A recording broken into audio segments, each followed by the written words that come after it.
It seemed to be a quiet night as I wiped down the bar for the 40th time in what would probably become 400 or more evenings. There were probably only 8 or 9 women in the bar when he walked in. He sat down at the counter, turning his head, but there was something familiar about him. All the women in the room turned to look at him when he entered. Men don't appear here often. This bar caters to a very select clientele. Most of our clients are women, and most of them are gay. I get hit on here a lot. Maybe that's why I'm staying here. Everyone needs to feel attractive to someone from time to time. The problem is that only women who love women flirt with me. I definitely like men.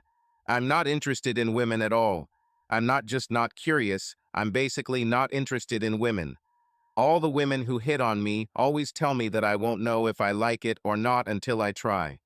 When I explain to them that I was born with an innate love for men, they look at me like I'm crazy. The problem is that while all of these statements are true, none of this has happened for a very long time. It's been so long since I've had sex with men that it feels like I've never had sex. The problem is that I just don't attract men. My face is fine. I'm quite beautiful. I'm probably not as beautiful as I used to be, but tragedy leaves traces, especially if the tragedy happened through your fault. It seems that my face, although it is not disfigured or disfigured, simply carries this sadness in its expressions. My body, on the other hand, is the source of all my problems. At 29 years old, I have the same curves as a 10-year-old boy. My ass is as flat as a plate of water. My legs also return to their bony state, and I am an honorary member of the Small Breasts Club. My breasts just never grew. I don't have hips either. Growing up, I couldn't hold a hula hoop to save my butt. There just weren't enough curves to hold the hoop.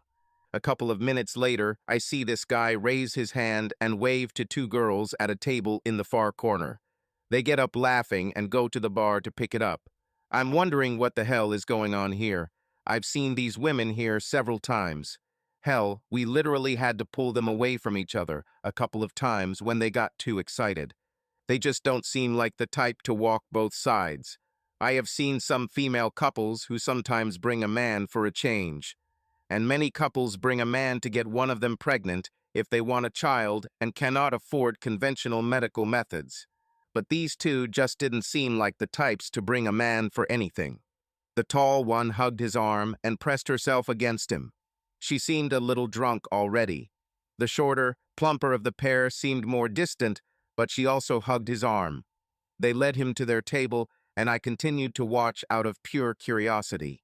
He seemed like a pretty nice guy, although I hadn't seen his face directly yet. He seemed a little nervous about where he was.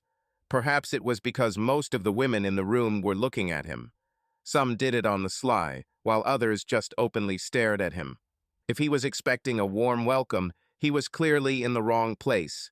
Then I saw one of the girls wave. It was too early for the waitresses to be at work, so out of pure curiosity, I walked up to their table. Usually, I would just wait for one of them to come up to the bar to order drinks, but I was dying to know what was going on here.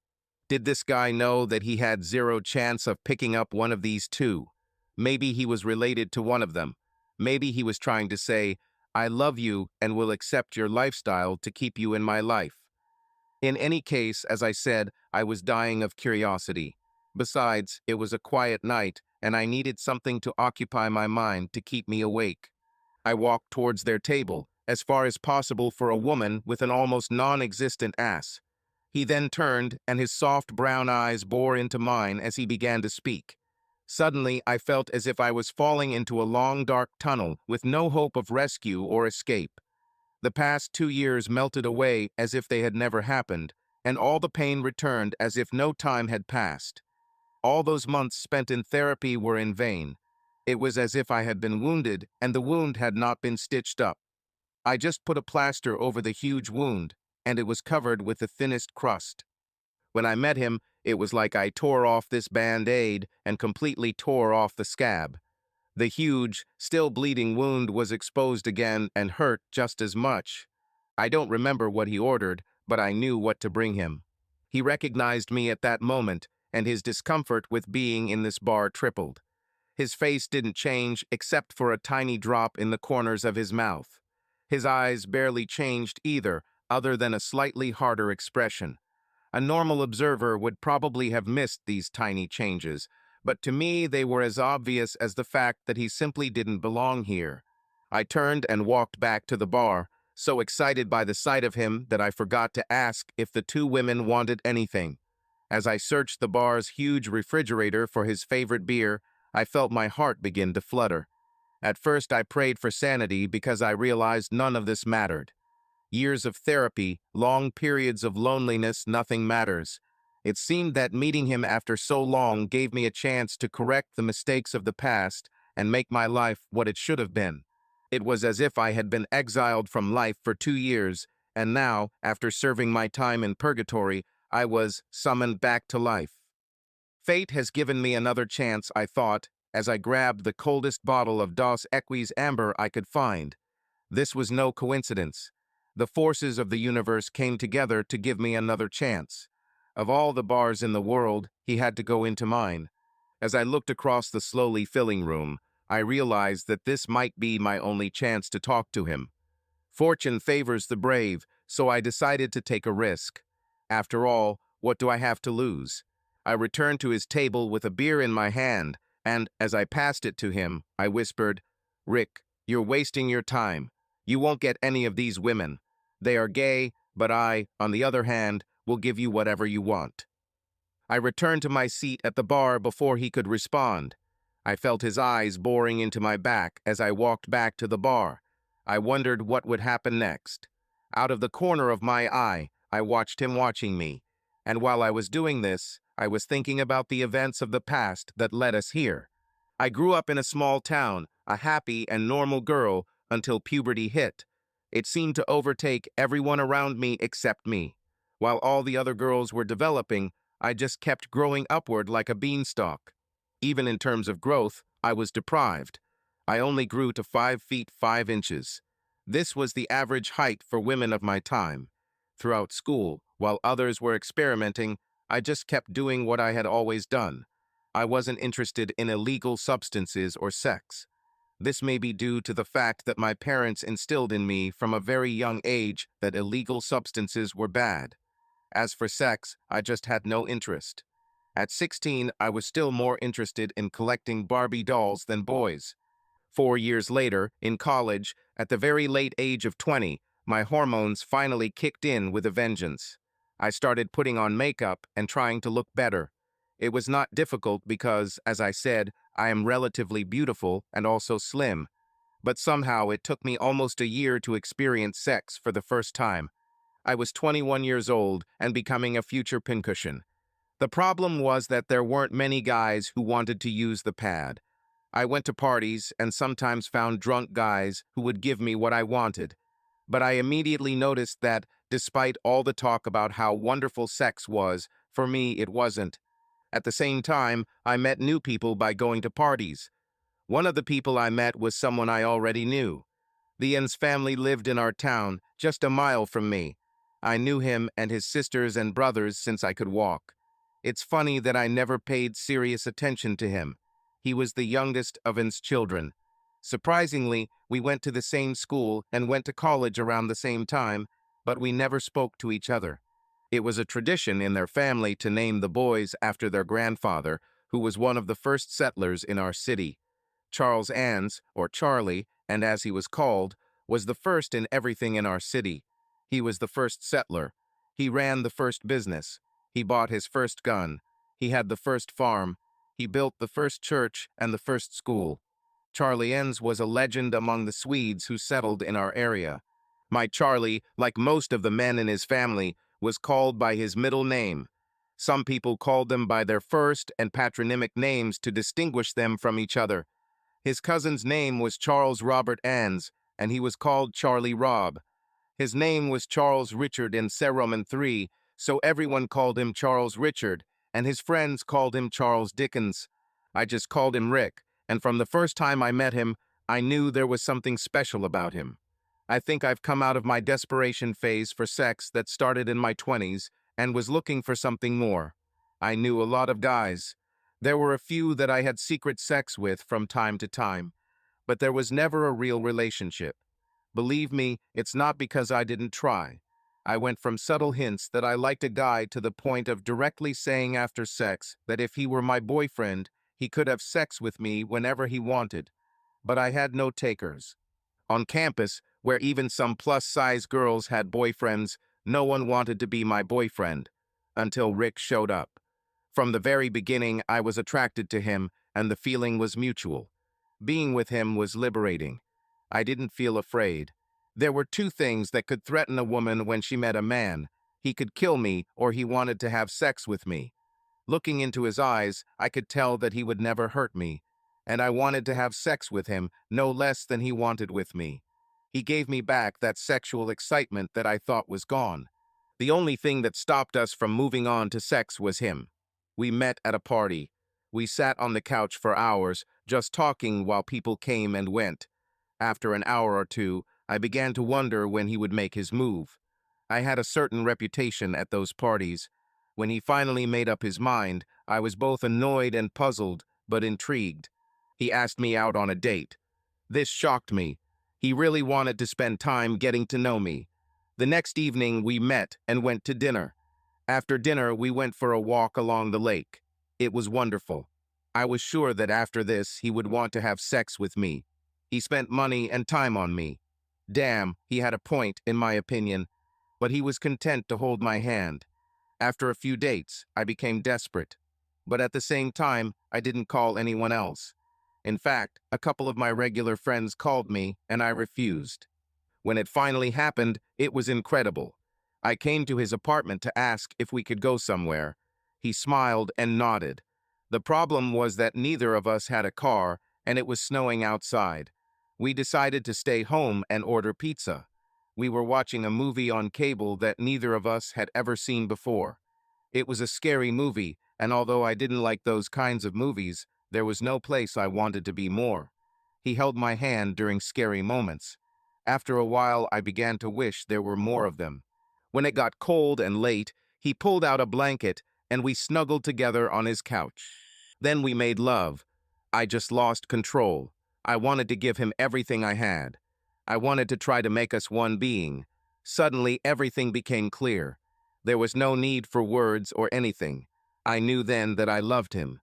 From that moment on, I never returned to the dormitories. If one or both of us weren't in class or at work, we were never apart, and that's how my life with Rick began. It was the best of times, it was the worst of times. You get the picture. Either way, I was madly in love with him. There was nothing I wouldn't do for him. We graduated, found jobs, and eventually got married. We didn't have to move because from the night we made love for the first time, we never slept separately again. Like most young couples, we had a bunch of friends with whom we hung out and talked. And I think that was part of my problem, both before and after marriage. Rick had a group of friends with whom he was very close. I could see that these were the friends he could stick with for the rest of his life. I imagine them playing video games and sports now, and later in life playing cards or golf together. I was glad that he had friends, but they didn't love me. At first, they just nodded and smiled. After a few dates, they started asking him why he was spending so much time with me. When they found out that we weren't sleeping together and that we were actually dating, they began to question his sanity. They also pointed out my shortcomings and other girls who were better built and available, and who their friends said he liked. They had several colorful ways of describing me. They often told him that my body looked the same from the front and back. Or they asked how he could tell if he was stroking my back or my front in the dark. But Rick silenced them by telling them that he not only loved me, but that he loved everything about me just the way it was. I almost burst with happiness when he told them this. If before I loved him, then after that my feeling became almost worship. The good thing was that his friends accepted his choice and left me alone. Of course, from time to time they offered other girls when one of them broke up, but for the most part we were left alone. Rick surrounded me with love. He never just had sex with me, it was always special. When we were together, I felt like the happiest girl on the planet. My favorite time of the day was always when we went to bed, and he would cuddle me before bed. "Rick, dear, I don't have breasts. How can you like my body?" I said. He smiled. "Whatever it is, it's mine, and I like it," he said seriously. "Rick, do you want it?" I asked, whining. "No," he said. "I'm angry at you." "I will do whatever you want," I said. We both knew that I would do whatever he wanted one way or another, but that was part of the game. The first time we went through it was the most shocking. He looked at me with a crazy expression on his face. "Repeat after me," he said seriously. "I love my body," he said. "I love my body," I repeated, without confidence. "Rick loves my body," he said firmly. "Rick loves my body," I repeated. "When you're 50 and all the women you've been jealous of are fat, you'll be grateful for your body," he said, hugging me and starting to undress me. Over time, as we got jobs, it became clear that we would always live comfortably, but we would never become Bill and Melinda Gates. We were firmly in the middle of the middle class. We never had to struggle to put food on the table, and we always paid our bills on time, but there were few luxuries, and we didn't have much in the bank. It was an unexpected wealth that both delighted us and ruined our idyllic life. We often stopped for coffee at 7-Eleven on the way to work. It was on the road where Rick was turning left to go north and I was turning right to go south. We always bought the same thing every morning for breakfast. Rick had black coffee and a cinnamon roll. I took espresso and a bagel. One morning Rick bought a lottery ticket. He didn't understand why he did it. We both laughed at the people who spent money on these tickets every day and never won. I often told Rick that they were basically paying for the dream, not the ticket. They spend all day dreaming about what they will do with the money if they win. Rick pointed out that over time, if they saved that money or invested it, they would have even more money, and they would probably still be able to get what they dreamed of. So I really think he was just being an asshole or laughing at them when he bought the ticket. Funny thing is, it wasn't even a Giga Millions ticket or some other big lottery ticket. It was just our local state lottery, and the prize was only $100,000. We didn't even react when we saw it on the news the next day. A couple of days later, we heard that the winning ticket had not been claimed. We just shrugged our shoulders and said that the person who won must be stupid or something. A few days later, we found out that the ticket had been purchased at our 7-Eleven and began to wonder which of the people who bought tickets there had won. We came up with a brilliant strategy to determine which of those fools it was. We watched them to see which of them stopped buying tickets. Then they noticed that they were all still clinging to the dream of winning one day, so they decided that it must be someone who bought tickets at a different time of the day. The winning numbers were displayed in the store as a badge of honor. Rick was cleaning his car and throwing out old receipts and trash when he noticed his ticket, which he had thrown into the ashtray immediately after purchasing it. When we looked at it together, the numbers seemed familiar. We were about to throw the ticket away with the rest of the trash when we noticed that all the numbers matched. We looked at each other and started screaming. We only screamed for 1 second before we panicked and started looking around. Any of the people around could kill us for this ticket. Rick hugged me and kissed me. That night, on his way home from work, Rick stopped at the state lottery office. He was photographed as the winner, but there was no big fuss because the prize wasn't that big. When we got home, Rick told me that after taxes we had $60,000 left. "How much money do you want?" he asked. "What do you mean?" I asked. "Lucy, this money is not enough to make a real difference in our lives," he began. "We can't quit our jobs or buy a big house or anything like that for that amount of money. So we're going to put some aside for a rainy day. But I think each of us should buy that one thing, no matter how expensive, that will make our lives better in some way. One small dream," he said. "I already know what I want, so how much money do you need for your dream?" "I already have my dream, fool," I said. "I have you. You make me happier than anything in the world." "Well, think about it," he said. "Then just buy it." Rick came home the next evening with the biggest smile I'd seen on his face since I said yes to his proposal. He bought a shiny red 2009 Mustang GT. The car was loud and aggressive, and it had always been his dream. Personally, I would choose a convertible, but guys always want a coupe. Now it's your turn, he said, smiling. I love you, Lucy Manette. Do something to make yourself happy. My name is Lucy Ann's, I said. I took your last name when we got married, and there's one little thing I really want. Actually, I thought about this for a long time. I didn't tell him what I was going to do. I just said that I would probably be gone for the night, and that I would change. You're going to Paris to shop in those stupid stores you're always talking about, right? He asked. Honey, as much as I'd like to, I can't go to Paris to shop and come back overnight, I said. Just let me surprise you. My dream is as much for you as it is for me, and I think you'll like it. I made an appointment for that morning and showed up on Thursday.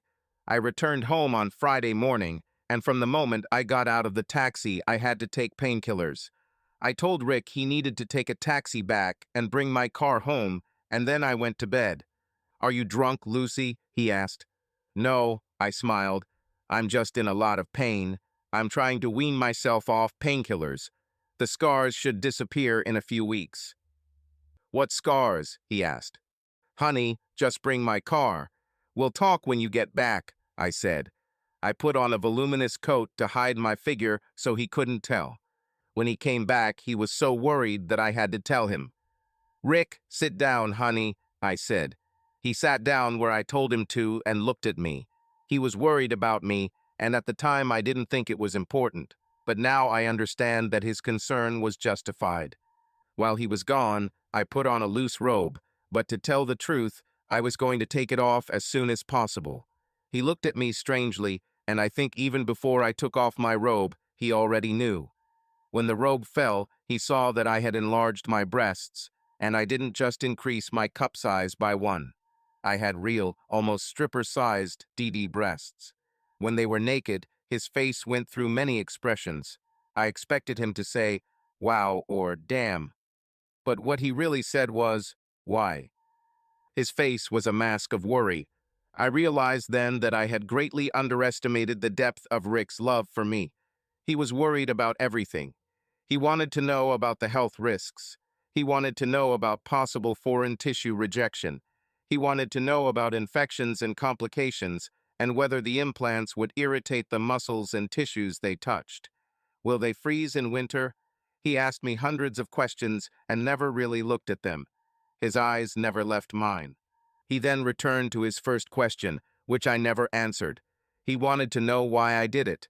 We sat down at the table and talked about it. I tried to explain to him that for most of my adult life, I had problems with body image. I've never been proud of my body. I've never felt comfortable in my own skin. This is the same thing that makes some people choose gender reassignment surgery. He looked at me like I was crazy. And then there's you, I said. I never wanted you to have huge breasts, he said. No, honey, you didn't mean to, I explained. But I want you to be proud when you walk down the street with me. I've always been proud, he said. This is different, Rick, I said. You are proud of me because you love me. It's the same reason why you drove and took care of the old Toyota for so many years. It was a reliable car, and we had no choice. But as soon as we could afford it, you bought a Mustang, and you really love that car, and you're proud to drive it. I noticed that now when you go somewhere with friends, you volunteer to drive, which you didn't do before. He nodded. Well, Rick, I'm yours too, and I want you to be proud to walk down the street with me. I want to be the human female equivalent of your machine. Instead of driving an old Toyota, you're racing in a Mustang. So instead of going with a woman who looks like a boy, I want you to be that guy who is married to a woman with big breasts. I want all your friends and everyone we meet to be jealous of what you play with every night. At first, after the pain and redness went away, nothing much changed. People who had known me for a long time were, of course, shocked. But I began to notice that everyone who saw me was looking at me. Then, as before, I was almost invisible. Now everyone saw me. In some cases, however, they saw me wrong. People I had worked with for years and who I thought respected my intelligence suddenly started treating me like I was stupid. Apparently, big breasts and brains don't go together. and men who had never paid me any attention suddenly began to treat me better than they ever had before. I, of course, started buying completely different clothes to show them off. It has become more difficult to buy clothes too. In many cases, if I bought a suit, I had to buy a skirt or pants and a top in different sizes. There was also the problem that my legs were still skinny and my butt was missing, but I had a big top. I liked the effect I had on some men. I loved seeing them crash into walls or fall, distracted by my breasts. I especially loved seeing how Rick's old friends redefined my opinion of themselves when we had our usual barbecues or parties. Now all the guys wanted to look at me or talk to me, and the women treated me like the enemy. I didn't notice at first, but something had changed between me and Rick too. If I had been more attentive to the reactions of the person who loved me most, none of this might have happened. We still made love much more often than the average couple, but our sleeping positions, while not much different, were different. We still slept cuddled together, but now his hands usually rested on my stomach. At first, I thought he was afraid my breasts were still hurting, but even weeks after the surgery, he didn't touch them. When we made love, it still felt amazing. But he didn't touch my breasts anymore. Again, I thought it was because he didn't want to hurt me, but looking back, I see I was wrong. It was about a month after the surgery that this started happening. One of the guys at my job followed me into the warehouse and locked the door behind us. Bart was known throughout the office as a ladies' man, but he never paid any attention to me. "I'm tired of you teasing me," he said. Without asking permission, he simply extended his hand to me. I was so shocked that I just stood there with my mouth open. "I would do anything to see them," he said, and quickly left. I stood there with my mouth open, not knowing how to react. Then I smiled because it didn't feel like a violation. Actually, I thought it was a compliment. The grown man was so delighted with me that he could not help himself. After being ignored for most of my life, the surgery turned me into some kind of sex goddess. Part of me admitted that what he did was wrong, but the other part was pleased. Not the opportunity to have sex with him, I would never do that. But a feeling of strength, knowing that men want me. Honestly, it didn't hurt anyone. His wife will never know, and neither will Rick. Besides, he just touched something that wasn't really a part of me. It was just plastic bags of saline solution inserted under my skin. It also boosted my confidence and self-esteem, so it couldn't be that bad. I'm not a stupid woman, and I knew it was wrong.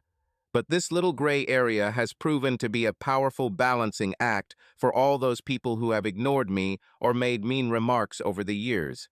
I thought I deserved some compensation. My downfall was not due to one huge mistake.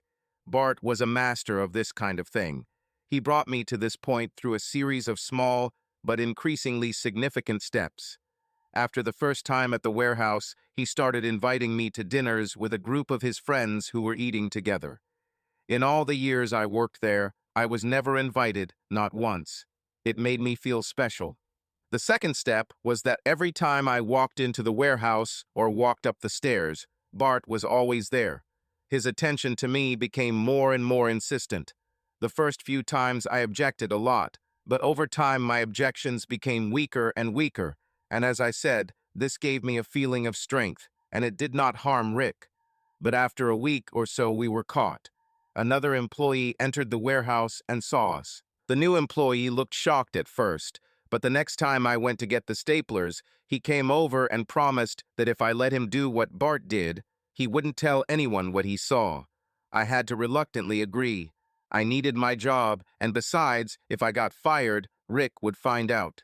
Bart continued to insist on sex all this time. I refused every time. I told him that the only man I've ever done this for is my husband, and it will always be that way. Bart was still able to convince me to have sex. "But this is the last time you touch me." I think I realized then who I had become. Through a series of small steps, he transformed me from a faithful wife into a woman of easy virtue.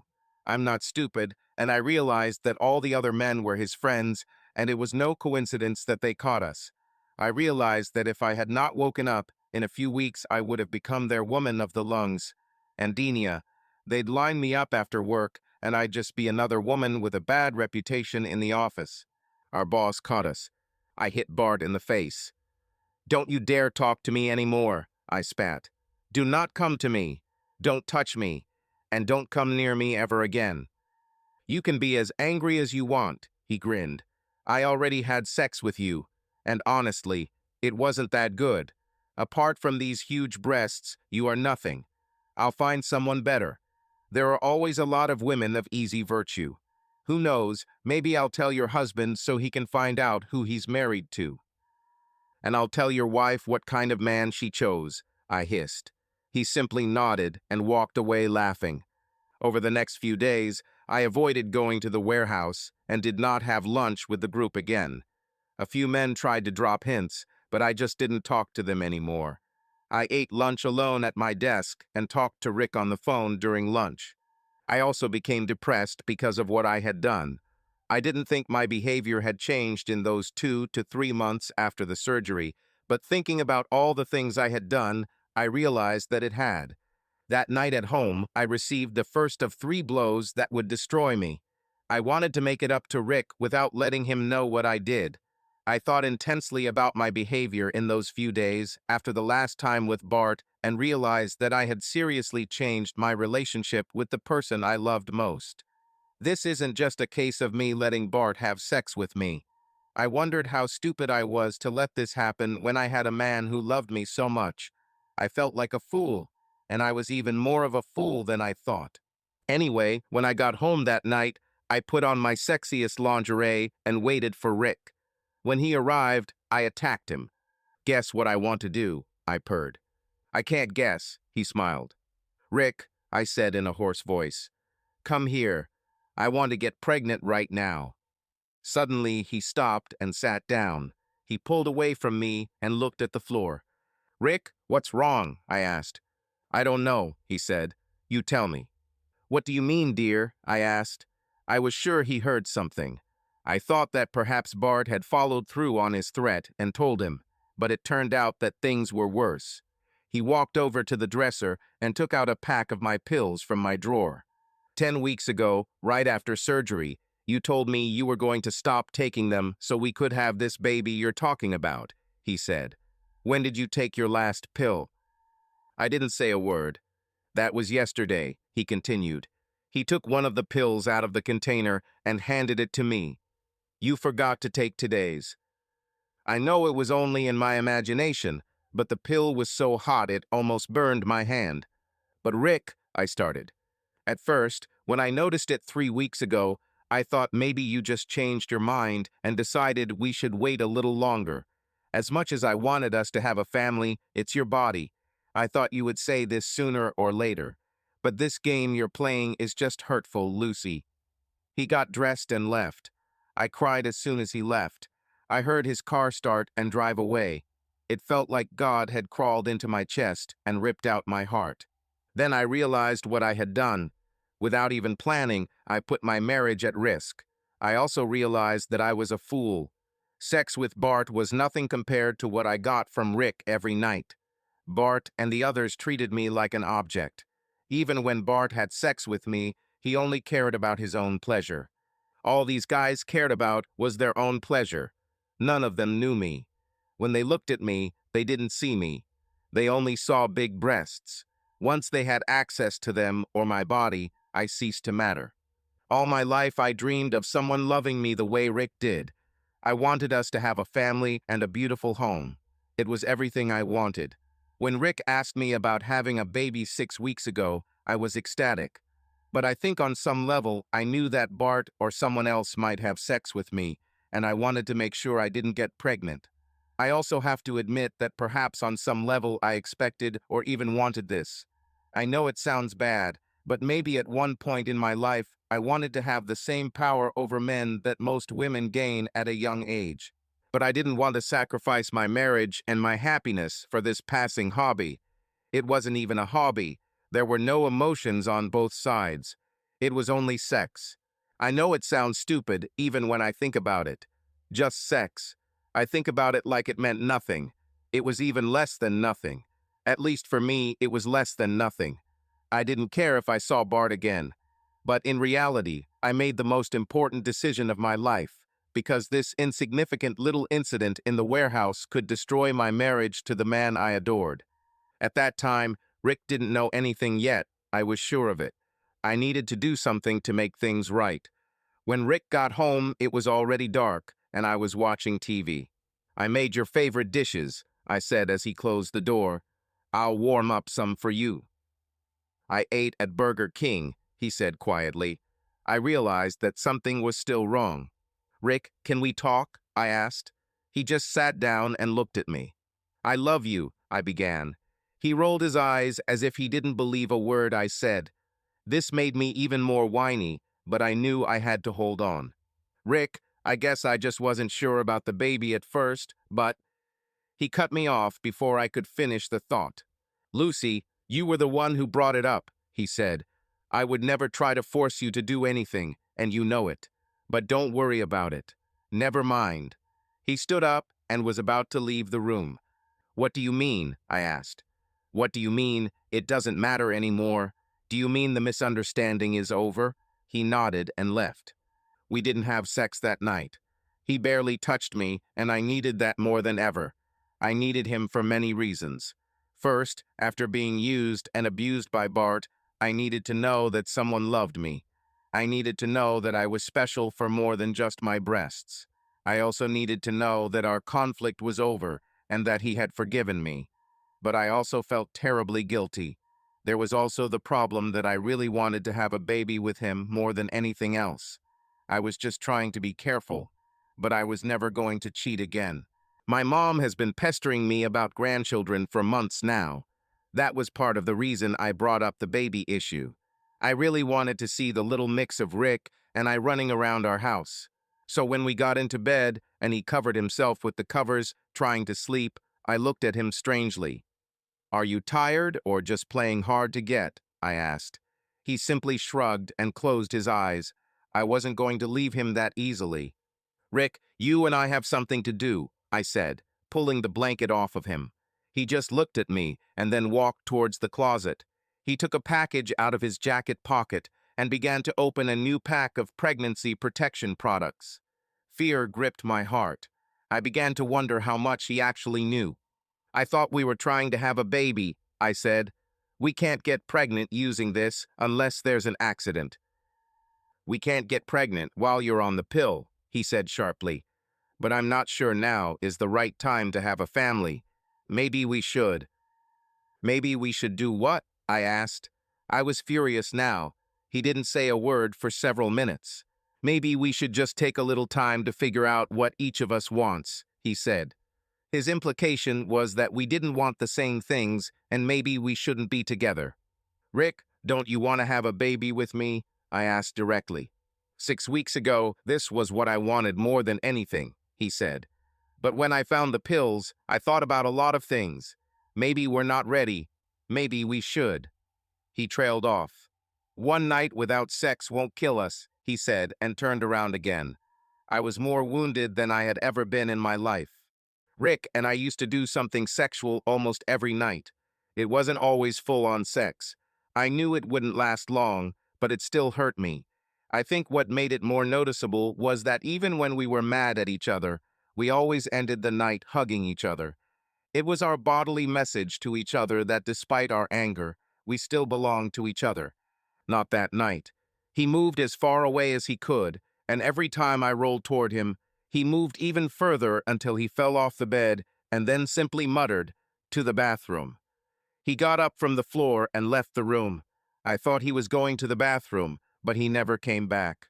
When I woke up in the morning, he was sleeping on the sofa. It was the first time since we got married that we didn't sleep together, except for that one night when I was in the hospital after surgery. It was the loneliest night of my life. While I was getting ready for work, he didn't get up, so I woke him up. "Rick, why didn't you come to bed last night?" I asked. "There didn't seem to be enough space," he said. I wanted to cry. "So are we going to 7-Eleven?" I asked. "I'm crying." "I'll pass," he said. "I love you, Rick," I said. "No matter what else happens or what misunderstandings we have, always remember this." Then I left so he wouldn't see my tears. The only thing that kept running through my head was that if my marriage ended, it would be my fault. I loved Rick more than anything in the world, and I took him for granted. I just assumed that I would never get caught, and that if I did it wouldn't be a big deal. I've known many couples where one of the partners had an affair and they stayed together.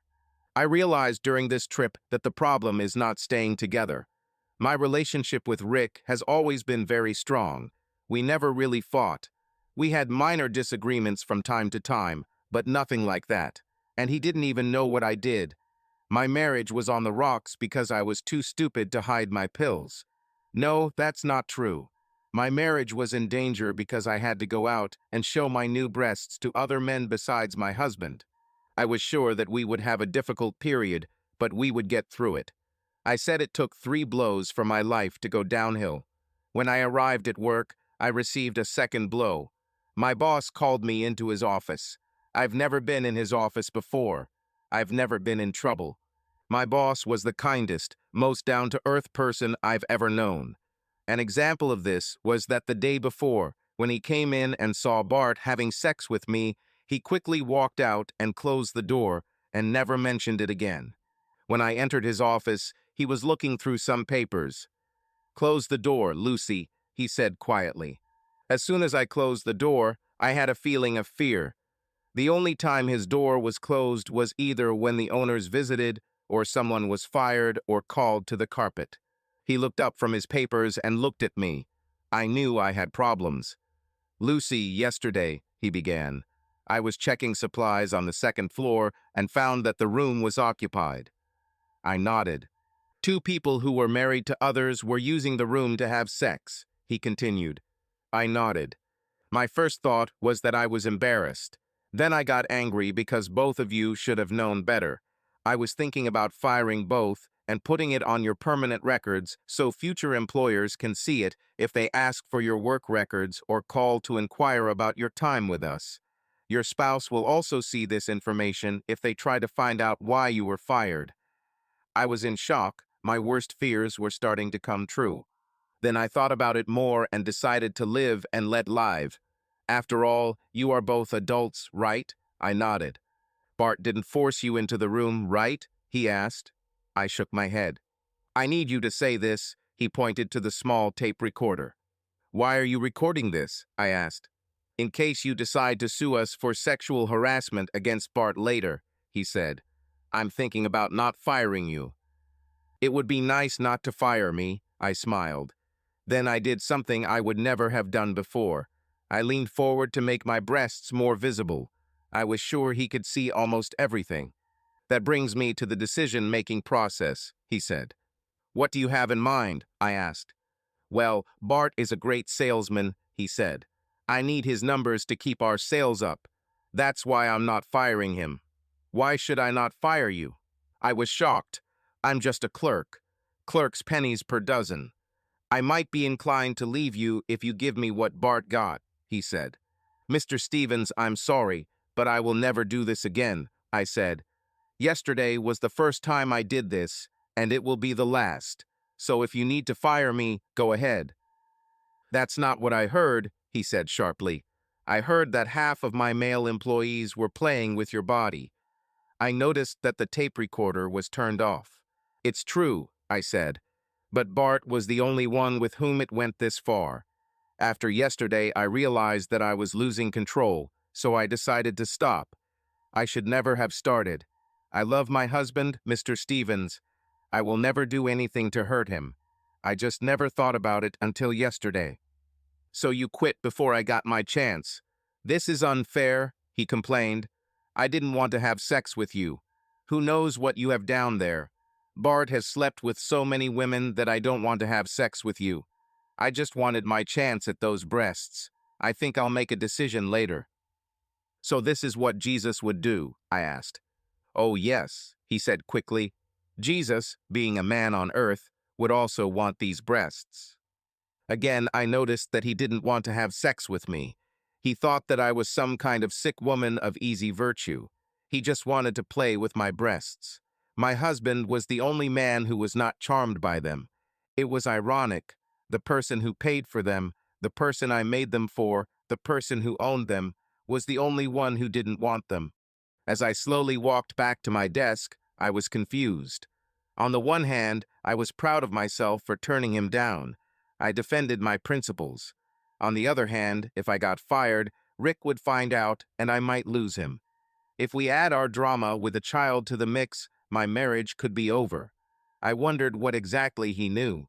And then his words that he didn't want to start a family maybe never really hurt me. I thought he was hinting that maybe he didn't want to start a family with me. I thought about it so much that I couldn't concentrate on my work. So, shortly before lunch, when everyone else had risen to eat lunch, I headed back to Mr. Stevens's office. He looked up when I walked in and closed the door. "I agree," I said sadly, "but only once." He started smiling, and I walked over and sat on his desk in front of him. "Damn, they're big," he muttered just as the door opened. Everything from that moment on happened in slow motion. Rick walked in carrying a large bouquet of flowers. "Lucy," I felt bad. His voice trailed off when he saw us. He looked at me and Stevens. "I came to pick you up for lunch to make up for a misunderstanding this morning," he said. He then looked at Stevens, who was so stunned. "I guess when you woke up this morning, you didn't think that by the end of the day you'd be fired, disgraced, divorced, and beaten, and you'd have another mouth to feed, right?" Rick asked. "Oh, please no," Stevens cried. "It's all her fault. I am a good person. I go to church. I have a wife and children." He approached Stevens very slowly. He didn't even look at me. He hit Stevens. I tried to grab Rick to keep him from doing this. "If you mean well, Lucy, don't touch me," he said. "You better pack your things and leave the house before I get back." "But we didn't have sex," Stevens moaned. "She's been walking around showing them to all the men in the office for the last few weeks. Bart is the one you should be worried about. I would never have done this if I hadn't caught him having sex with her. He did it, not me." Rick's neck turned towards me at a speed that seemed impossible. Then he looked back at Stevens. "Who is Bart?" he began. "Forget," he said. Then he left. He started to leave the office. "Where are you going?" Both Stevens and I asked at the same time. "I need to get a lawyer," he said. "Perhaps two, one for the case against your company and the other for the divorce." Stevens and I froze in shock when Rick left. The flowers he brought me were still on the floor. "You're fired," he said, holding his swollen jaw. "Who cares?" I said. "I now have bigger problems than this measly job. Good luck explaining that to your wife and the church." "Do you think there is a way to prevent this?" he asked. "Perhaps," I said. "He's very angry, but Rick is first and foremost reasonable. And if there's one thing I can always be sure of, it's that my husband loves me." "Then you're not fired yet," he said. "Where are you going?" he asked. "Aren't you going to work the rest of the day?" I noticed that even then, with his job and marriage hanging in the balance, he was still trying to look at my breasts. When I got home, Rick wasn't there yet. I sat down and waited for him. I took a couple of cold bottles of beer out of the refrigerator when I heard him drive up. "Why are you still here, Lucy?" he asked. "I thought I was clear." "Why should I leave?" I asked. "This house belongs to both of us." "I'm leaving," he said. "I just wanted to stay in the house until the weekend so I could pack all my things. This way I will never have to come back here again. You can live here until the court decides what will happen to the house and who will get it. Most likely, we will have to sell it and split the proceeds." "I don't want to sell our house," I said, with the first tears starting to flow. "You can always buy my share," he said. "Rick, neither of us have that kind of money," I said. "And you know that even if you gave me a payment schedule, I wouldn't be able to meet the mortgage payments and pay you, plus all other bills. We need both incomes to make this work." He shrugged. "The last thing I expected to do today was discuss our divorce," he said. "Even your boss was given more choice in this matter than I was. He decided to hit on a married woman. You and him deserve all the pain possible. It took me by surprise." I nodded and wiped my tears. He either didn't notice or wasn't paying attention. "Rick, I love you so much. There's nothing I wouldn't do for you. Yes, he said. Nothing other than not having sex with other guys. That's not how it happened, I said sharply. Can't we talk about this? After all the time we spent together, I can't believe you just want to leave me now. Lucy, this is not a case where talking will help, he said. This is a case where you can talk until you're blue in the face and it won't change anything. I probably won't be able to pack much tonight, so if you give your word that I can pack my things tomorrow, I'll listen. I don't want you to just listen to me, I said. I want us to talk like we always do. This won't work anymore, he said. Why? I asked. Because everything is different now, he said. We are not the same people. I felt like something was wrong ever since I found your pills. I thought maybe you just didn't want to have kids with me. So I decided that maybe I didn't want them either. But now at least I know why. So you have what you always wanted. You are happy. I deserve a chance at happiness too, don't I? What the hell are you talking about, Rick? I said. What am I not doing to make you happy?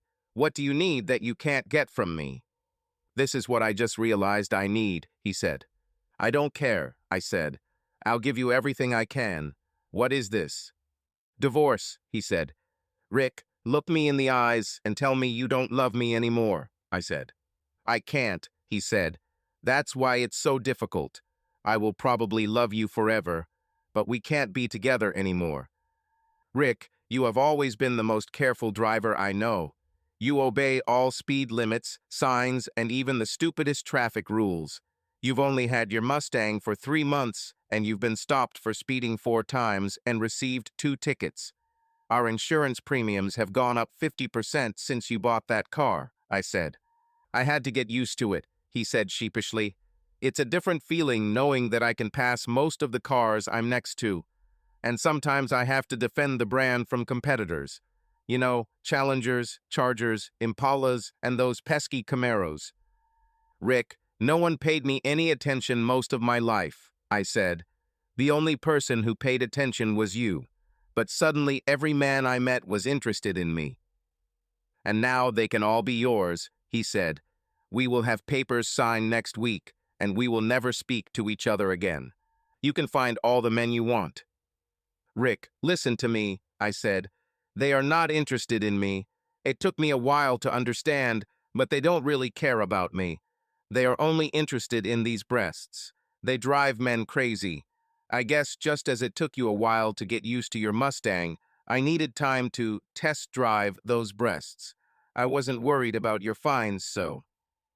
My fines didn't come between us, he said sharply. My fines did not violate our marriage vows.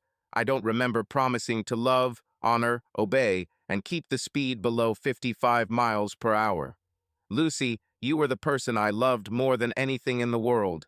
I'm not even sure I'll ever be happy without you in my life, but I'm going to try. You and your breasts can find all the men you want. But I only need you, I screamed. You always had me, he said.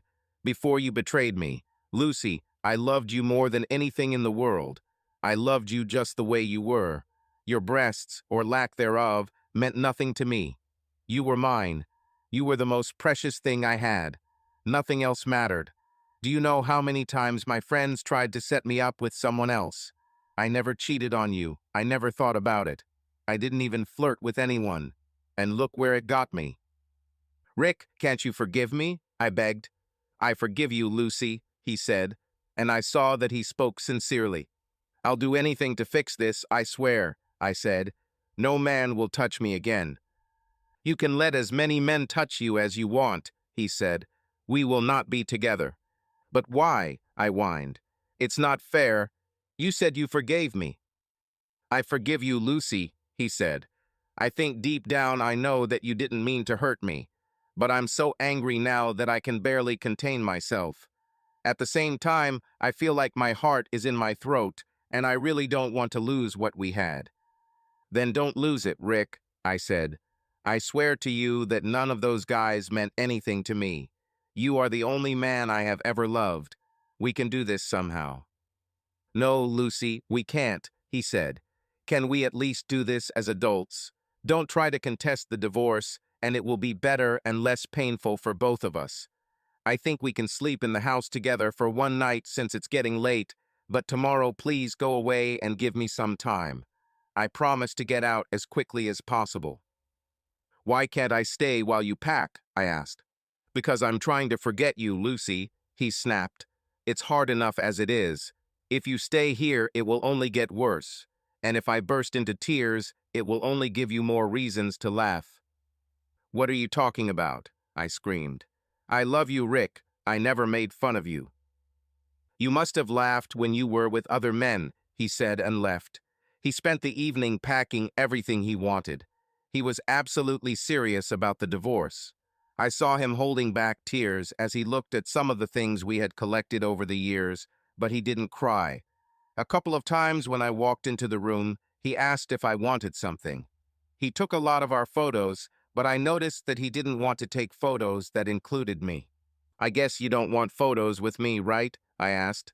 Pictures of you before surgery would make me cry, he said. Photos of you after surgery would make me angry. Rick, why didn't you like my breasts? I asked. Before the operation, when I was flat as a board, you liked it. But after that, you didn't even accidentally touch her.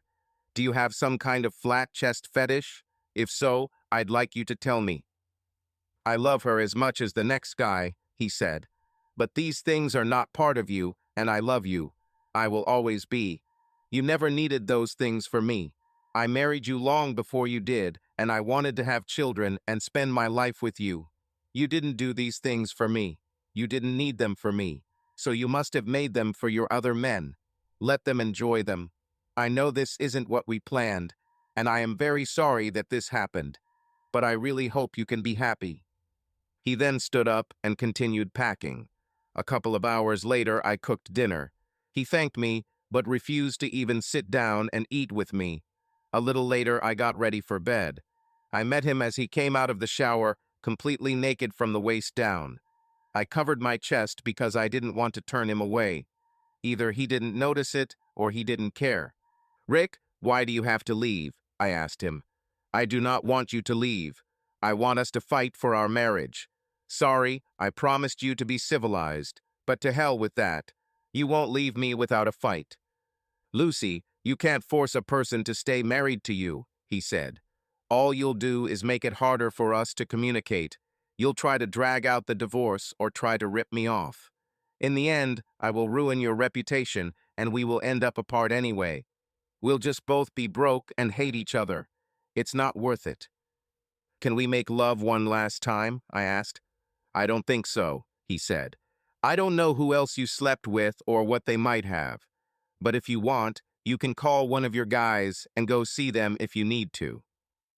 I bit my lip to keep from crying. Rick, I was completely wrong, but I am not a woman of easy virtue. Only one man actually slept with me, and only once. This one time was a mistake, and I immediately realized it. I'm not a woman of easy virtue. I just made one mistake, and you want to throw away everything we have. I'll quit my job. I will do everything. I looked at him. As I watched, a tear slowly rolled down his cheek. I suddenly realized that all this time I was only thinking about how much I wanted to stay with him. I completely ignored the fact that he had loved me for as long as I had loved him, and just as deeply. It was just as painful for him to part with me as it was for me. I stopped. I left the room and let him sleep. I went to the room where we kept the first aid kit. We had 3 or 4 rolls of medical bandage. I took them all and wrapped them around my chest as tightly as possible. I thought I should laugh, but it was too serious. I've heard of all kinds of women putting things in their bras to make their breasts look bigger, but I'm probably the first to try to make my breasts look smaller. When I finished, I stood in front of the mirror, naked except for bandages. Even wrapped so tightly, I couldn't make them flat. They were too big. I walked down the hallway into the living room and climbed onto the couch next to my sleeping husband. His eyes opened, and he began to protest. Rick, just give me one last time, I begged. Please, I will never ask you for anything again. I swear. This will be the last time I make love to a man, so let me have it. He looked into my eyes, and I almost managed not to cry. He did it. Then he got up and went to the bathroom. When he came out, he was fully dressed. He kissed me one last time before leaving. The last thing I remember was the sound of his Mustang driving away from the house. The next morning I went to work and was sent to Mr. Stevens' office. "How are you doing?" he asked nervously. "I didn't have time to ask him about you," I said. "But I really don't care. I guess I'll be fired, right?" Before he could answer, his secretary ran into the room. They exchanged a few tense words, and he ran out of the office. I followed him into the owner's office. The owner was rarely in the building, let alone his office. The door was open, and I noticed Stevens sitting nervously, and then he started crying. He stood up, and I saw Rick and the woman in the room. When Stevens left, he looked at me with hatred. "They want to see you now," he said. Rick and the woman came out as I entered the office. He didn't even look at me. I looked into the eyes of Mr. Parrish, the owner of our company. "Let's keep it short, Mrs. Enns," he said. "Your future ex-husband is suing my company for $3.5 million. Apparently, he thinks you're worth that much. He really thinks you're worth more. He's gone crazy. You're just another $2 prostitute with delusions of grandeur and big, obviously fake breasts. I can keep this case in court for years, but the publicity will probably ruin me. So I'll settle and pay him $500,000, $1 million at the most. His lawyer is a smart woman. She'll make sure I don't pay him until your divorce is finalized, so you won't get a penny. I like it. If you or any lawyer you hire ever asks about this conversation, I and every person in this room will swear it never happened. Naturally, you are fired. Now get your trailer ass out of my building. There will be no severance pay.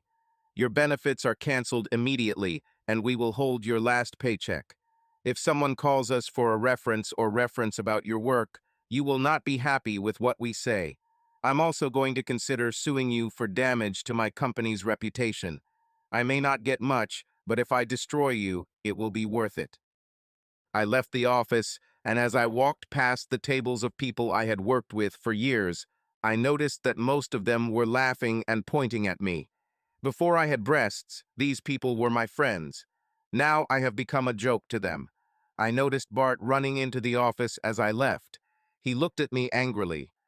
"Tell your husband his ass is in danger if I lose my job," he said. I didn't go back for my things. I headed outside to try to find Rick.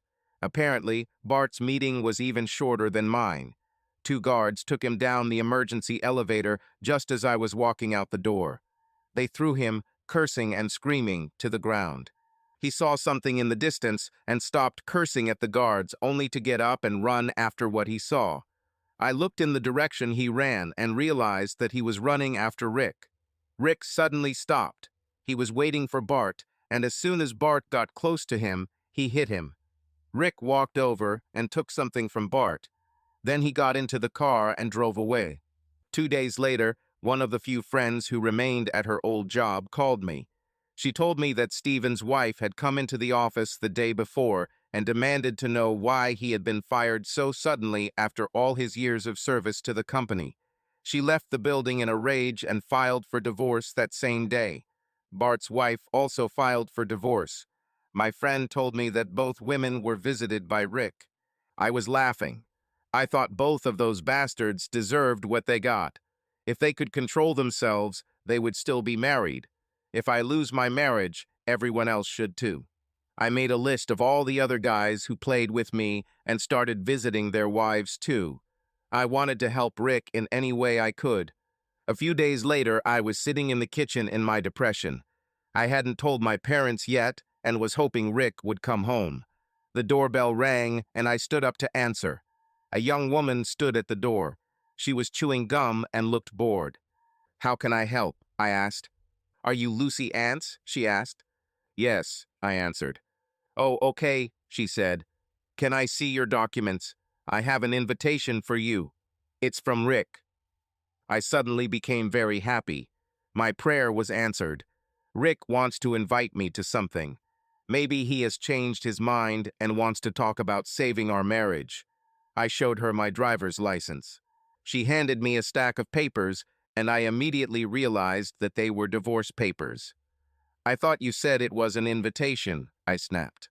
"This is the invitation, Skeletor," she said. "This is an invitation to court where he will get rid of your cheating ass." Then she left. The rest of the day was disgusting. I hired a lawyer who advised me to just accept Rick's offer. He wanted to split everything in half. This included the remaining lottery money and our savings, checking, and investments.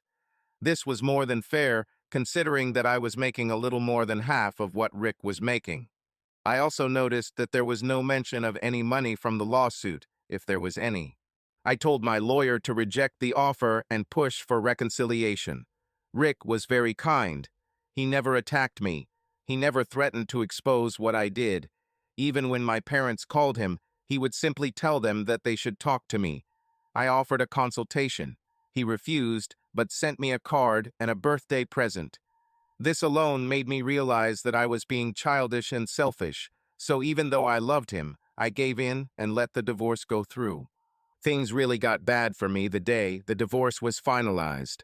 I spent most of the morning crying. A little after noon, I heard the exhaust system of Rick's Mustang drive away from the house.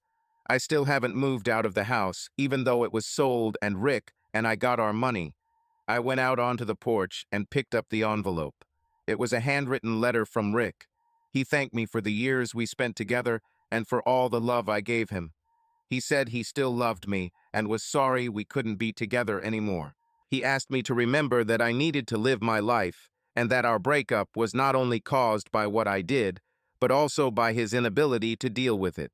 He asked me to forgive him for his harshness and inflexibility and wished me to find love and happiness with someone else, better than him. I cried for 3 days straight. I returned to our hometown for Thanksgiving. I was sure that he would go home to his parents. I also had to finally tell my parents the truth about what I had done to destroy our marriage. I ran all over town looking for him, convinced that he was home for Thanksgiving too. I saw one of his sisters and demanded that she tell me who he brought home for the holiday and if he was dating anyone. She called me a psychopath and said I deserved to be unhappy. Returning home, I met several of our old friends and neighbors. None of them even wanted to talk to me. I also started dating. Most of the guys I dated were terrible. All they wanted was sex. They were more interested in my breasts than in me. I had sex with several of them, hoping it would be the start of a deeper relationship. But that never happened. The most humiliating moment came when I went to the ladies' room and came back to hear my boyfriend tell the waiter that the only reason he was dating me was because his friend told him I had amazing breasts, and sex is so-so. He just wanted to try. I was supposedly an easy target, and he gave the waiter my number, but asked not to call me for a week so that he could play enough. I was in so much pain that I just went home. I didn't even return to the table. When he called me later that night, I simply told him that I had overheard his conversation and hung up. A few minutes later, the phone rang again, and I started screaming into the phone. But it wasn't that bastard, it was Rick. "I'm sorry," Rick said, and I started crying. "Lucy, how are you?" he asked. As always, he took care of me first. "Not really," I replied. "Lucy, you won't find who I'm dating," he began. "And she's lucky," I snapped, "because I'll rip her hair out when I find her." "Lucy, you won't find her," he repeated. "So you love this bitch more than you already love me," I hissed. "Lucy, you're going crazy trying to find someone who doesn't exist," he said. "A lot of my friends tried to set me up with someone, but I didn't go on a single date the entire year we were apart. And as for the one I love, unfortunately for me, it's still you." I realized that he was telling the truth and started crying again. He made me feel cheap again. During our separation, I went on dates at least twice a month and slept with half of these guys, trying and failing to find someone who would make me feel the same way he did. Maybe I really am a woman of easy virtue. His call was meant to comfort me and encourage me to move on again, but all it did was make me even more upset. I started blaming myself again for ruining my happiness. But most of all, I began to blame my breasts. My life was wonderful until I had my breasts done. Breasts ruined my marriage and my life. They were evil. My parents sent me to therapy. The doctor began to understand that I began to hate myself. After several incidents, including a failed attempt at self-harm, he recommended what I secretly wanted anyway. I woke up in the hospital one morning and saw something I hadn't seen for years. My legs. My breasts were gone. 2 more surgeries were required. After the implants were removed, there was a lot of excess skin left where large breasts used to be. The second surgery removed excess skin, and the third surgery covered most of the scars from the previous surgeries. After a few months of therapy, I was able to function almost normally again. But I started to hate men. But that wasn't a problem. Without breasts, I became invisible to men. But that didn't bother me. A few months ago, I got a job at a bar, and other than the occasional single woman, no one here noticed or bothered me until tonight. I can't believe I asked Rick for sex. But if he accepts my proposal, I will have sex with him like there is no tomorrow. I watched his table and realized that he had not come here to have sex with these 2 women. Apparently, they were going to have one of those ceremonies that women have in states where same-sex marriage is illegal. I laughed, realizing how stupid I was. I noticed that Rick sometimes looked at me, and I began to hope that I had a chance. I also began to dream that he would take me back and we could start over. My fantasy lasted about 10 minutes before reality intervened. The door opened and a woman entered the room. She had incredible breasts and a thin waist. She had a big round butt and was really beautiful. She immediately went to Rick. This was expected. She walked right up to him, and his arm wrapped around her waist protectively, even as tears began to fall from my eyes. The pain only intensified. Rick walked up to the bar to order her a drink. She held his hand tightly, and he ordered for her. He ordered her sparkling water. While I was choosing one for her, she took his face with both hands and pulled him towards a kiss. I was so jealous that I was sure my face was turning red. She looked at me with the sweetest smile on her face, and they went back to their table. She had that extra gait with her butt shaking, and I couldn't stand it. I ran to the office in the back to cry alone. Knock, knock, I heard behind my sobs. Another bartender can take your order, I said. I looked up through a curtain of tears and noticed that it was her. Sorry, Lucy, she said. What I did was inappropriate, but you have to admit that you offended him greatly, and he didn't deserve it. I was a little shocked to see you for the first time after everything I'd heard. You don't look like he described you. So what happened to your balls? I just looked at her. She stood there like she was my best friend, and I didn't even know her. Why should I tell you anything about my life? I snapped. Don't you have to worry about your own life? Lucy, you're not really mad at me, she said. You're disappointed and angry at yourself for what you've done and the stupid decisions you've made. You and I have a lot in common. We must become friends. This bitch was clearly crazy. She had a man whom I loved more than anything in the world. I still wanted him. I would claw her eyes out without regret. You still love him, right? She said, smiling. After all this time, it's been 2 years now.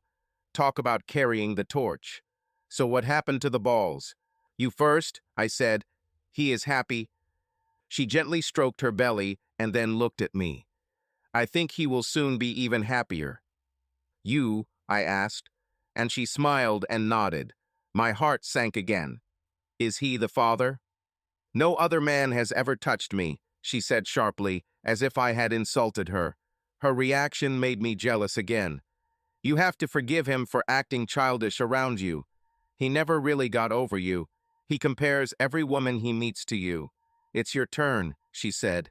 I really wanted to hear more about how he never got over me, but it was only fair that I tell her what she wanted to know. After our divorce, Rick just disappeared, I said. I didn't know how to live without him, so I started trying to find him. Do you know what it's like when you have someone in your life who loves you so much that you can see it in their entire body, and then you have no one to care about you? This is hell. Divorced or not, I wanted to find him and continue to fight for us, but he just disappeared. I even went to his parents for that first Thanksgiving and made a fool of myself in front of his sister. I noticed she smiled when I said that. I knew he was dating someone, I just didn't know who you were. And I think that's good, because maybe I would do something with you." She laughed when I said this. Basically, I got so angry that I decided there were plenty of fish in the sea and I'd just find someone else. So I started dating. It took me a while to realize that probably 90% of guys are only interested in a quickie. As soon as they received it, they disappeared. Most men were simply attracted to my breasts, but not to me. They reminded me of dogs chasing cars. They run along the road, barking and making all this noise, but when they catch up with the car, they don't know what to do with it. They can't drive it. I was getting all this attention on my breasts, but once the guys got them, they didn't know what to do with me. Most of them didn't want me. If they could just grab two breasts on a plate and feel them, they would grab the breasts and just ignore me. Maybe guys should just get breast implants so they can sit around and feel them all day. She laughed. Then I realized that the only man I had ever known who wasn't like that was Rick. He loved me before I had surgery, and when I remembered that all our problems started when I had the operation, I began to hate my breasts. I'm a smart girl. I know the breasts didn't cause my problems. I know these are people, and it was mostly my own reaction to them that lost me my husband. But I didn't really want them anymore. I went a little crazy for a while, and the therapist at the clinic my parents put me in actually removed them. End of story. Now I am again the same as I was. I'm older, I'm smarter, and I know the value of what I lost. I really have no one to blame for my situation. It's like that old Mariah Carey song. I had it all, but I let it slip away. "Honey, you'll be okay," she said. "You never know how and when love will show itself.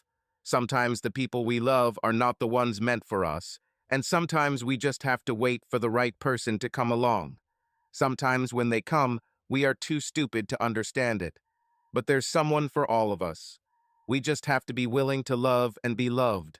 I think you're ready now. The person meant for you can now find you."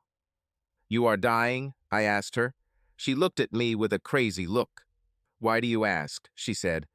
"Well, don't get me wrong," I said, "but this way I could be with the one who is meant for me." "We'll be great friends," she said. "I doubt it very much," I said, but I said it with a smile, although that's what I meant. I just couldn't be friends with a bitch who had the man I loved. "Oh, and since we're friends, there may come a day when I have to ask you to do something that you probably won't like. But just remember that you owe me," she said. She pointed a finger at me for effect. I was left wondering what the hell she was talking about as I watched her perfect ass move away from me. I felt better after our conversation and returned to the bar. Before the evening was over, most of the tables in the bar had been pushed together and the entire place had turned into a pre-wedding party for the ladies' couple that Rick and his girlfriend had come to support. When the bar closed, I felt like I was ready to cry again. Deborah, Rick's woman, came over to say goodbye to me. "Goodbye, darling," she said and winked at me. I remembered all her nonsense about how the right love would find me, and I hoped that she was right, but I really couldn't imagine myself being happy with someone else. Despite all her attempts to be nice to me, Rick didn't say a word to me. It seems he just wanted to twist the knife. As I walked to my crappy car in the pre-dawn darkness, I was both happy and sad. Seeing Rick again gave me a reason to smile. He was just as sweet as before, and it brought back fond memories. On the other hand, I was really sad because he continued to live without me. He had a woman who clearly loved him and a child on the way. These were two of his three big dreams for an ideal life. Rick never wanted to be rich or famous. All he ever wanted was a woman who would love him, her family, and a Mustang GT. I always wanted and thought that I would be this woman. Hell, I was that woman until I ruined everything. It's good that he was able to move on and find his dream with someone else. A menacing roar tore me out of my thoughts, and suddenly headlights, bright as the sun, blinded me. The car's engine was so powerful that it seemed to shake the car like some barely controlled beast contemplating whether to eat the smaller animal or let it go. The door opened and a figure stepped out of the car. "Sit down," he said. "What?" I asked. "I've decided to accept your offer," he said. I remembered asking him for sex earlier in the evening and even telling him that he would not get sex from a female couple. But that was before I found out about his pregnant girlfriend. "Rick, what about?" I started. "Are you sitting down or not?" he asked. I thought about this for a long time. I decided that whether I liked Deborah or not, I really liked her. I liked her more than I should have. But at the same time, my heart, my body, my mind, and every cell of my being wanted my husband back. I'm not the kind of girl who sleeps with other people's men or follows them around, but damn, I've done it before. All the guys who played with my breasts were married, so maybe this won't be anything new. In fact, it will be different. Rick was the man I loved more than anything in the world.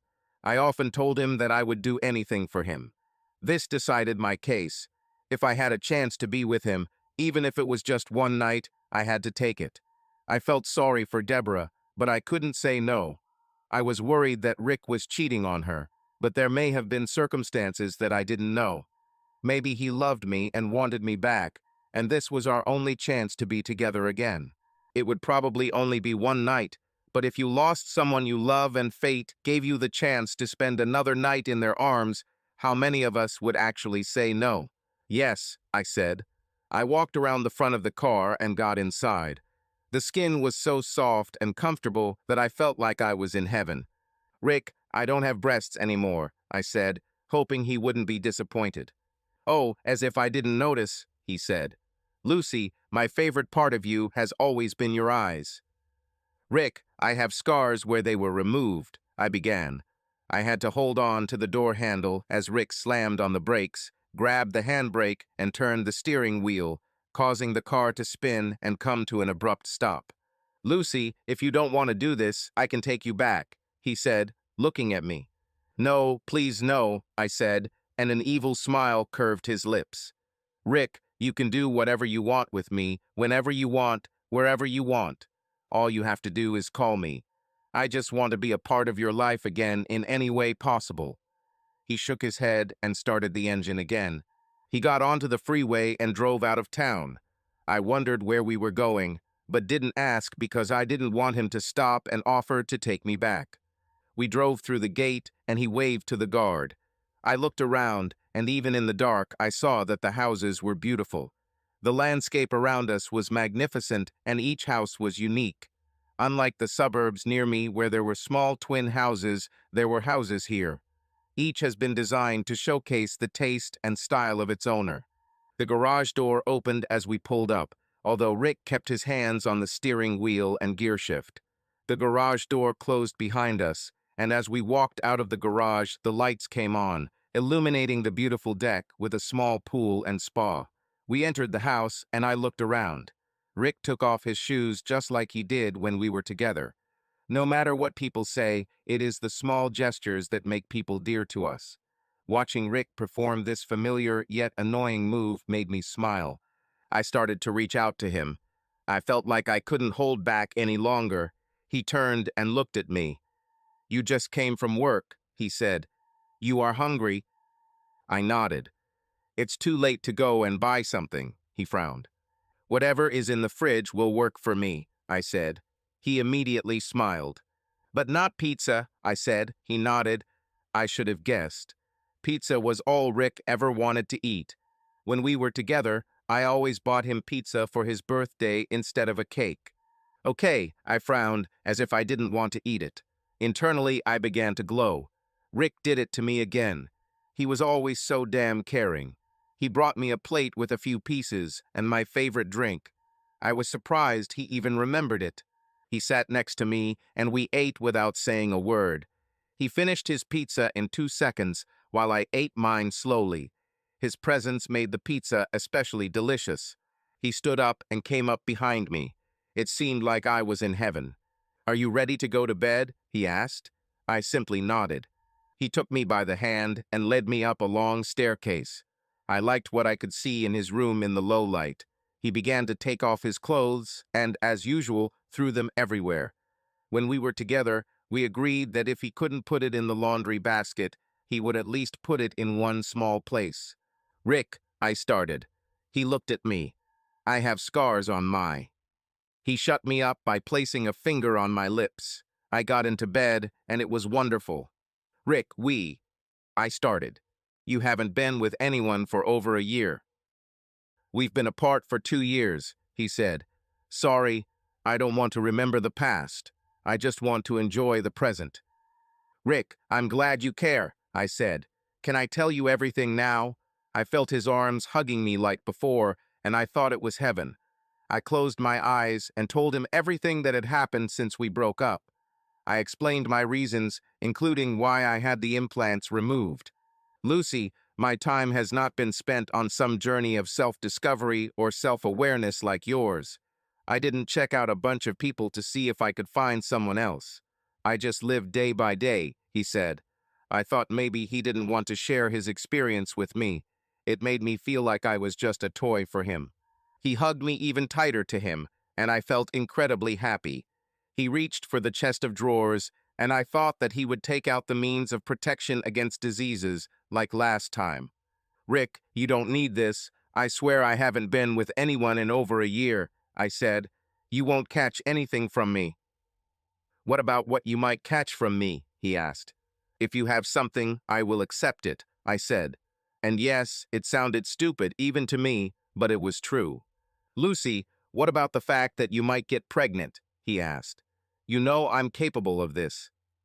Rick, I would love to have a little piece of you to remember you by, I said.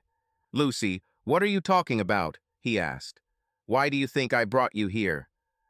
You decided to take me up on my offer, I said. Though with Deborah, you really don't need me. He simply laughed, as if agreeing with me. I felt terrible. Why does he need me if he has her? She is prettier, has a feminine figure, and is expecting a child. Then he turned over and started kissing me. And we made love. When I woke up the next morning, Deborah looked at us with disgust on her face. When she saw that I woke up, she looked at me. Have you left any strength for him? She asked, shaking her head. Rick woke up hearing her voice. I really hope you're both going to shower and get dressed before you go to breakfast, she said and walked out, slamming the door. Rick started laughing. I just looked stunned. Sorry, he said with an amused look on his face. Is she angry? Are we in big trouble? I asked. I didn't want to ruin your relationship. She's always grumpy in the morning, he laughed. She's pregnant. We better take a shower and get dressed. We jumped into the shower. He used the shower in the room, and I went down the hall. I had to put on my clothes from yesterday, but I didn't care. I didn't care. I didn't care that I spent the night in bed with Rick and his girlfriend walked in on us. I didn't care that I was walking around in the clothes I'd worn the entire previous day, with obviously dirty panties in my pocket. I was in heaven. As we sat down at the table, Deborah looked at me. Eat, she ordered. I heard it won't help, but try it. After last night, you'll need some nutrition. You seem to really enjoy it. I really liked it, I said, smiling. It was the best night of my life, and despite how wrong it was, I don't regret a second. She looked at me, then at Rick. A strange look flashed between them. Honey, what are you talking about? She asked. Well, I know Rick is your man now, I said, and I don't want to come between you. But you already know that I love him and need him more than air. I know you two are expecting a baby, and I shouldn't have those thoughts in my head, but if he calls me, I'll be there. Doesn't matter. She just looked at me and laughed. Whatever, she said, mimicking my voice and intonation. You should stand and put your hand on one of your skinny thighs when you say that, she laughed. I'm confused, Lucy, she said finally. Why would he need to call you? She then looked at Rick, and he laughed too. You're an asshole, she said, laughing even more. You haven't told her yet. I looked at her with her beautiful face and huge breasts that made me envious, and then at Rick, who seemed very interested in his bacon. He raised his head and shrugged. I tried to tell her twice last night, he said, but she was only interested in sex. If I hadn't given it to her, who knows what she could have done. What the hell do you two mean? I asked. They looked at each other again and laughed. Lucy, what makes you think I brought you here last night? Asked Rick. You decided to take me up on my offer, I said. Though with Deborah, you really don't need me. He just laughed, as if he agreed with me. I felt terrible. Why does he need me if he has her? She is prettier, has a feminine figure, and is expecting a child. Deb and I are very close. I'm her brother, he said, smiling. You? I started, but he interrupted me. She's expecting a baby, but it's for Ginny, he said. Ginny? Who is Ginny? I asked. My sister. You went to school with her. She's in the Navy. You made a fool of yourself in front of her last Thanksgiving. She laughed until she cried, he said. And what does this have to do with Deborah? I asked. All. They are together and want children, he said. Then why did you want me? I asked. Because I love you, stupid, he said, smiling. Oh, I said, smiling too. But Rick, You are perfect for me, as always, he finished. So what should I do now? I asked. What do you want to do? He asked. I don't know what exactly. Go back to bed with you, I blurted out. First of all, he said, smiling, what do you want to do in life? What do you want me to do? I asked. Get your things together. Move out of your apartment. Quit your job and pick up where we left off, he said. Rick, are you serious? I asked, with eyes full of tears. He nodded. Well, I need time to think about it. This is a really big step. It would be a big change in my lifestyle, and, okay, I thought, I agree, I screamed, jumping into his arms. Wait a minute, Deborah said. There are 3 conditions you must accept. Yes, yes, and yes, I said. Lucy, you better listen to them first, she said. I said that you owe me, and now you are connected with my son-in-law. Okay, hurry up so I can agree, I said. First of all, you must never have sex with anyone but him again for the rest of your life, she said. I agree, I quickly replied. Write this on the contract, and I will sign it in blood. What's next? You must marry me again, he began. Try to stop me, I replied. The last one is the hardest, Deborah said. Ginny and I want to have 2 children. In a year or year and a half, when she gets back from deployment, I want to get pregnant again so she can be here full time. It will only take 1 or 2 tries over a few months. I wouldn't ask, but Rick already promised before I made him give you back. There was silence in the room. I'll be Aunt Lucy, right? I asked slowly. And your child will play with our children. My kids will need a very skinny aunt, she said. So I agreed to that too. This will be the best thing I've ever done, I began. Shut up, they both laughed. I don't know why fate decided to give me another chance. I know I don't deserve this, but I cling to him with both hands and feet. I will never, ever even look at another man. Life without Rick makes no sense to me. I count my blessings every day that he loved me enough to forgive me. Rick and I got married again.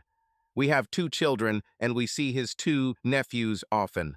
He's still shy and handsome, and I'm still thin and flat-chested, but he loves me like there's no tomorrow. In the words of the immortal Howard the Duck, love is a strange thing, baby. But I will accept it. Subscribe to our channel so that your love doesn't cheat on you, and go ahead and listen to the next story, because this story is nothing compared to the next one. If you're under 18, don't even think click to the next one.